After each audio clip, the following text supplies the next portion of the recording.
another episode of The Adam Lifestyle, and I hope that you guys are doing absolutely fine. If you are new to my channel, then please do consider subscribing and hit the bell icon to get the notification.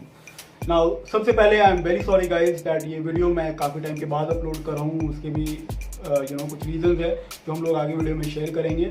और मैंने कुछ time पहले आप लोगों से Instagram और Facebook में पूछा था कि आपके जो भी क्वेश्चन है आप मुझे बताइए, क्योंकि क्या हो रहा है मैं काफ़ी टाइम से नोटिस कर रहा हूँ दैट जो भी वीडियो मैं अपलोड करता हूँ आप लोग मुझे कमेंट बॉक्स में नहीं बल्कि मुझसे डायरेक्टली मुझसे पूछते हैं फेसबुक में या इंस्टाग्राम में डीएम करके. तो आई थॉट कि let me go ahead and make a video on this where I will be answering your questions, right. And before I go ahead and answer all your questions, I have a few people to thank. I am not going to thank individually because ये लोग India से बाहर मेरे videos देखते हैं. So there are people who watches my videos from Pakistan, Indonesia, Philippines, Nepal, Turkey, Malaysia, UAE, Thailand, Sri Lanka and Germany. So thank you very much guys for all your love and support. ऐसे ही मुझे support करते रहिए और ऐसे ही मेरे videos देखते रहिए. आगे और भी कंटेंट आने वाले हैं एंड मेरा वीडियो बनाने का मकसद ही यही है that it would help you in somewhere और दी अदर. अगर आपको इससे थोड़ा सा भी अगर बेनिफिट होता है then I believe that the purpose is served. ये वीडियो बनाने का मकसद पूरा हो गया.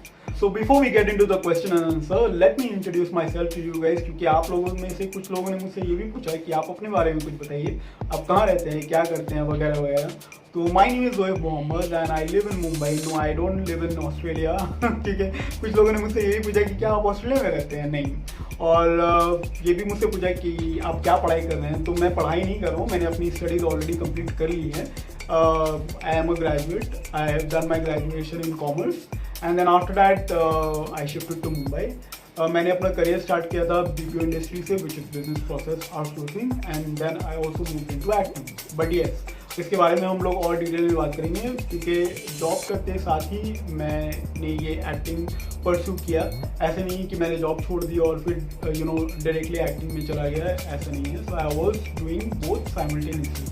Alright, so let me go ahead and answer those questions that you guys have asked me on Instagram and Facebook. So कुछ लोगों ने मुझसे ये पूछा है that आप जो ये ट्रैवलिंग की वीडियोस बनाते हैं, sorry I have not mention anybody's name over here, मैंने किसी का नाम नहीं लिखा है यहाँ पे. जल्दी जल्दी में मुझे लिखना था क्वेश्चंस.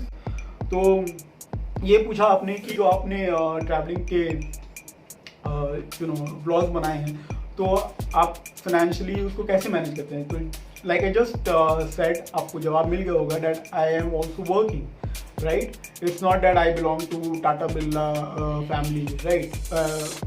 कहीं भी अगर आप ट्रैवल करते हैं तो फाइनेंशियली आपको स्ट्रॉन्ग होना बहुत इंपॉर्टेंट है.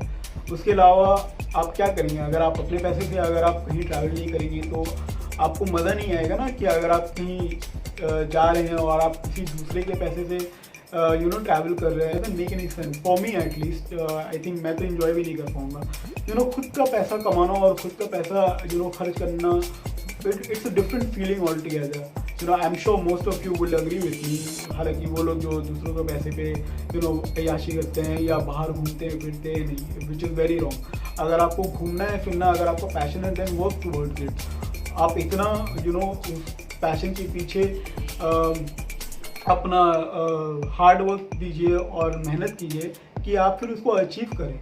और जब आपको मिलेगा वो चीज़, आप जब अचीव करेंगे तो फिर वो इन्जॉय करने में भी आपको मज़ा आएगा, है ना. तो ये एक क्वेश्चन मुझसे पूछा ना. उसके बाद जो आपने मुझसे पूछा है that what do you use to shoot your YouTube videos. तो भाई देखो, मैं कोई इतना बड़ा ब्लॉगर तो हूँ नहीं, ठीक है. जो लोग ऑलरेडी ब्लॉगिंग करते हैं या ऑलरेडी ये फील्ड में है काफ़ी सालों से, वो काफ़ी सालों से है और वो इस्टेब्लिश हो चुके हैं, ठीक है. जो नए यूट्यूबर्स जो आ रहे हैं, आई फील उनके लिए बड़ा कैमरा लेना या बहुत एक्सपेंसिव इक्विपमेंट लेना पैसे की बर्बादी है. सीरियसली बता रहा हूँ. आई थिंक अगर आपके पास फ़ोन है, अच्छा फ़ोन है, तो आप फ़ोन से रिकॉर्ड कर लो. तो मैं भी इस सवाल का जवाब आपको दे देता हूँ. मैं भी फ़ोन ही यूज़ करता हूँ, ठीक है. मैं कोई बड़ा कैमरा यूज़ नहीं करता हूँ. इसलिए मैं भी शायद हो सकता है कि कभी आपको क्वालिटी उतना अच्छा ना मिले. Compare to the people who are using expensive cameras, ठीक है। तो ये एक है, और मे भी क्या पता आगे जाके मैं भी कैमरा ले लूँ अगर जैसे मेरा चैनल ग्रो करता है तो। नाउ फिर एक मुझसे क्वेश्चन पूछा है that are you tied up with any brands, because क्या हुआ कि मैंने रिसेंटली जब अमेज़ॉन के ब्लॉग्स बनाए और फिर उसके बाद मैंने मेकअप ट्यूटोरियल बनाया, राइट, मेंस मेकअप ट्यूटोरियल बनाया, तो उसमें भी मैंने कुछ प्रोडक्ट्स के मेंशन किए हैं, राइट। तो वो कॉस्मेटिक प्रोडक्ट्स था गाइस, वो कोई ऐसा प्रोडक्ट नहीं था कि, और मैंने आपको बताया भी था वो वीडियो में कि वो स्पॉन्सर्ड वीडियो नहीं था, वो प्रोडक्ट मैंने खुद खरीदे हैं अपने पैसे से, ठीक है। अगर स्पॉन्सर वीडियो होगा तो आई विल मेंशन दैट, और आई डोंट थिंक सो इतना जल्दी स्पॉन्सर वीडियो मिलते हैं आपको यूट्यूब में, because I am very new on YouTube, ठीक है। तो ऐसा कुछ नहीं है कि I am not associated with any brands. अगर कुछ मैं प्रोडक्ट यूज़ कर रहा हूँ तो मैं सिर्फ उसके बारे में ही आपको बताता हूँ, ऐसा नहीं है कि कोई प्रोडक्ट मैं अननेसेसरी आपको बताऊँगा जस्ट बिकॉज वो स्पॉन्सरशिप है या वो प्रमोट करना है मुझे, ऐसा नहीं है, ठीक है। अच्छा, और इसके बाद है that why don't you make daily vlogs like other vloggers, like other lifestyle vloggers. तो गाइस ये बहुत ही कॉम्प्लिकेटेड सवाल है। Yes, I tell you why complicated, because देखो डेली जो ब्लॉगर्स होते हैं ना उनका प्रोफेशन ही वही है, आपको भी पता है। जो डेली ब्लॉग करते हैं ना वो बाकी और कुछ काम धंधा नहीं करते हैं, ठीक है। काम धंधा इन सेंस कोई जॉब नहीं करते या कोई बिजनेस नहीं करते, या मे भी कुछ बिजनेस करते भी होंगे तो फिर वो डील करते होंगे अपने, बिकॉज उनको पता है कैसा मैनेज करना है यूट्यूब भी, और कैसा अपना जो बिजनेस है वो कैसा मैनेज करना है, राइट। और ऐसा भी नहीं कि उनको एक 9 आवर्स या 8 आवर्स देना पड़ता होगा, बिजनेस भी वो करते होंगे, तो ऐसा नहीं कि उनको फुल फ्लेजेड बिजनेस में टाइम देना पड़ता होगा। वो एक तरीका होता है, आपको बैलेंस करना पड़ता है, ठीक है। आपका अपना बिजनेस है या पर्सनल लाइफ है या यूट्यूब आप चला रहे हो, तो जो लोग करते हुए आ रहे हैं उनको काफ़ी एक्सपीरियंस है। जो लोग नए हैं, न्यू कमर्स हैं, उनके लिए बहुत मुश्किल हो जाते हैं, specially if you are into service. अगर मेरे जैसे जो लोग हैं जो सर्विस भी करते हैं, जिनका 9 आवर्स ड्यूटी है, और उसके बाद फिर आपको खाना पीना, आपका आपका स्लीप, डिफरेंट थिंग्स, बहुत सारी चीज़ें होती है, फिर उसमें से फिर आपको यूट्यूब के लिए टाइम निकालना पड़ता है। मैं मानता हूँ कि डेली ब्लॉग करने का बहुत फ़ायदा है, क्योंकि क्या होता है पता है कि हम लोगों को ना अपने से ज़्यादा ना दूसरों के लाइफ में क्या चल रहा है वो देखने में बहुत इंटरेस्ट होता है, बहुत मज़ा आता है। यस, ये फैक्ट है कि चाहे आप लोग मानो ना या मानो, यही होता है। और अब देख लो जो डेली ब्लॉगर्स हैं उनके ब्लॉग काफ़ी चलते हैं, ठीक है, क्योंकि उनके व्यूज़ मिलते हैं, इतना लोग इंटरेस्ट दिखाते हैं कि उनके लाइफ में क्या हो रहा है। मैं भी दिखा सकता हूँ कि मेरे लाइफ में क्या हो रहा है, ठीक है। मेरे पास कौन सा कुत्ता है, उसका नाम क्या है, मेरा किचन कितना बड़ा है, मेरे पास कौन सा बेड है, कौन सा बेडशीट है, ठीक है, या कौन सा गाड़ी मैं यूज़ करता हूँ, ठीक है। वो सारी चीज़ दिखाने का मैं भी आपको दिखा देता हूँ, बट उसके लिए टाइम होना चाहिए, वो बैलेंस करना आना चाहिए इंसान को। अगर नहीं होता है देन आई थिंक कि उसमें टाइम बर्बाद होता है। एक तो वीडियो सही बन के नहीं आएगा, ठीक है, ना आपको अच्छा लगेगा ना मुझे बनाने में अच्छा लगेगा। तो थोड़ा टाइम दो मुझे। अगर अगर आगे जाके मुझे लगा कि डेली ब्लॉग कर सकते हैं तो व्हाई नॉट, मैं एक बार बैलेंस कर लूँ तो maybe I will go ahead and make daily blogs for you guys, ठीक है। प्लीज़ ये सुन के ऑफेंड मत हो जाना अगर कोई ब्लॉगर मेरा ब्लॉग देख रहे हैं, तो you know the reality, right. देखो प्रॉब्लम ये है ना कि मैं जो होता हूँ ना, मैं स्ट्रेट फॉरवर्ड में बोल देता हूँ, ठीक है। तो हो सकता है कि कुछ लोगों को बुरा भी लगे, बट फैक्ट यही है डेली ब्लॉग करने का, ठीक है। जो भी है प्रॉज एंड कॉन्स मैंने आपको बता दिया। इसके अलावा ऑडिशन प्रोसेस आप लोगों ने मुझसे पूछा था जब मैंने मेकअप ट्यूटोरियल बनाया था, तो आप लोगों ने मुझसे पूछा कि ऑडिशन प्रोसेस क्या होता है, कैसे होता है। आई एम श्योर आप लोगों ने और भी सारे यूट्यूब चैनल देखे होंगे, उसमें भी बहुत सारे जो एक्टर्स हैं वो भी अपना एक्सपीरियंस बताते हैं, वो भी आपको शेयर करते हैं। बट जो मैंने फेस किया है वो मैं आपको बता देता हूँ कि क्या होता है। बेसिकली ऑडिशन प्रोसेस में क्या होता है कि आप ऑडिशन, बहुत सारे ग्रुप्स होते हैं, ठीक है। आप ऑडिशन ग्रुप फेक भी होते हैं, जेन्युइन भी होते हैं। अब आपको ये पता कैसे चलेगा जब आप वो प्रैक्टिकली वहाँ पे जाओगे या ऐड होगे, ये सारा चीज़ ना प्रैक्टिकल आपको एक्सपीरियंस करना पड़ेगा गाइस। बिना प्रैक्टिकल एक्सपीरियंस किए ना कोई भी आपको समझा नहीं पाएगा, ना मैं आपको समझा पाऊंगा, ना ही कोई और यूट्यूबर आपको समझा पाएगा, ये आपको खुद एक्सपीरियंस करना पड़ेगा।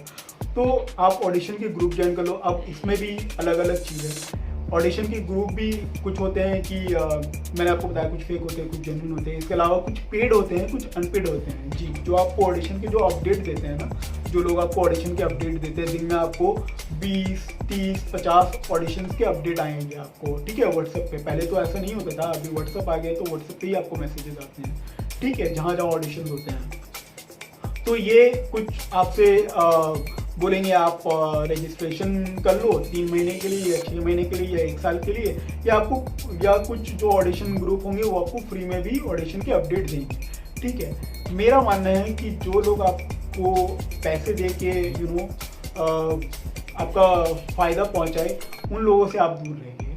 हाँ, स्टार्टिंग में अगर आपको थोड़े बहुत पैसे देने पड़े तो आई थिंक दे सकते हैं, डिपेंड करता है। ज़्यादा पैसे किसी के पीछे आप मत दीजिएगा ये फालतू के ऑडिशन अपडेट के लिए, क्योंकि बहुत सारे फ्री ऑडिशन ग्रुप भी है जो आपको फ्री में अपडेट देते हैं। तो वो सर्च कीजिएगा कि वो अगर आपको मिल जाए तो वो बेटर है, rather than paying for getting the audition update.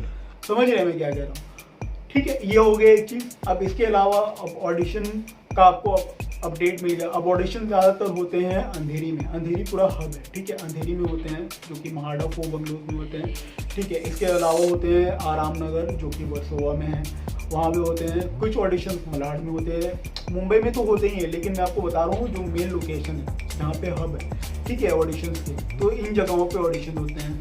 अगर आप ऑलरेडी दूसरे शहर में हैं, अगर आप मुंबई में नहीं हैं, जो लोग मेरा ब्लॉग देख रहे हैं, अगर आप मुंबई में नहीं हैं, मुंबई से बाहर है, तो अगर आप मुंबई आते हैं तो इन जगहों पे आपको जाना होता है ऑडिशन के लिए, ठीक है। फिर अगर आप ऑडिशन जाते हैं, फिर वहाँ पे आपको फिट या नॉट फिट होता है। अगर आपको किसी कैरेक्टर के लिए बुलाया जाता है कि ये कैरेक्टर है, तो उसमें आपका जो कोऑर्डिनेटर रहता है या जो कास्टिंग डायरेक्टर रहता है वो आपको सेलेक्ट करता है, वो आपको बताता है कि आप ये कैरेक्टर के लिए आप फिट हैं या नॉट फिट है।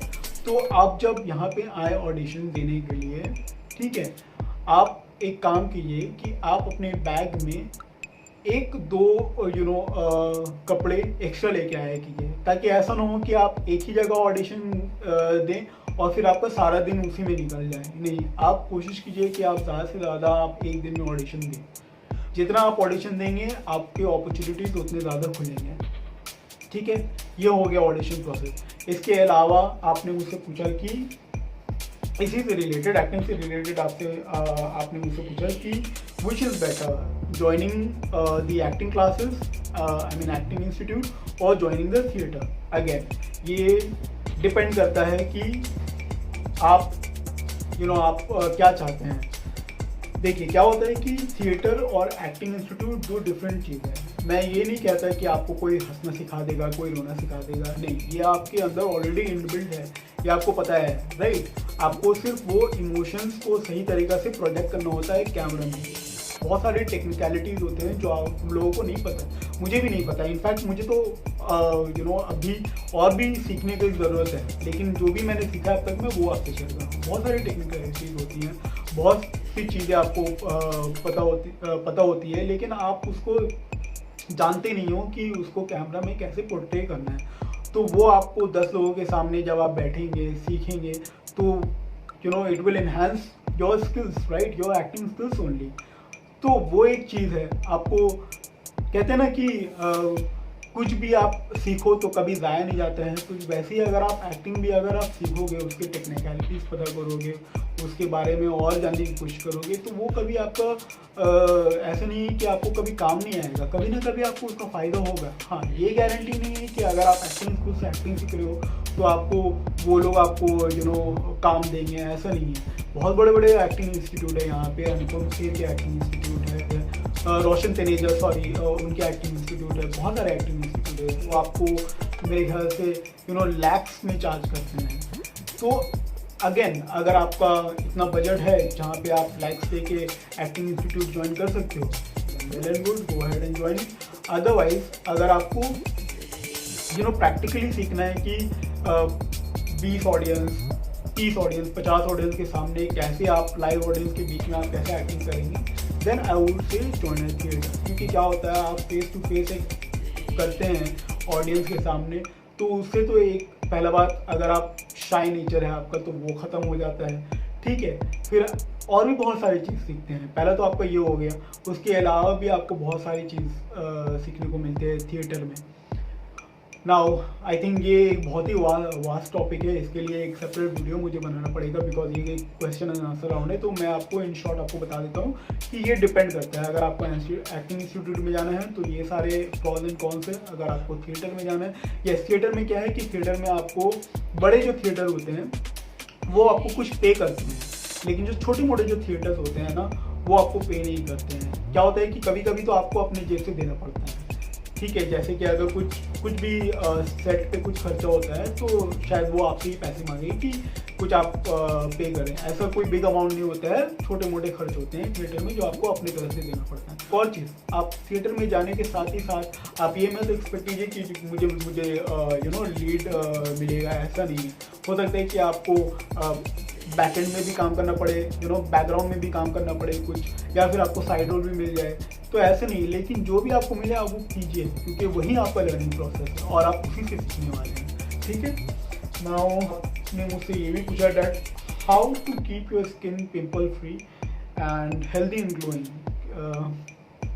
गाइस,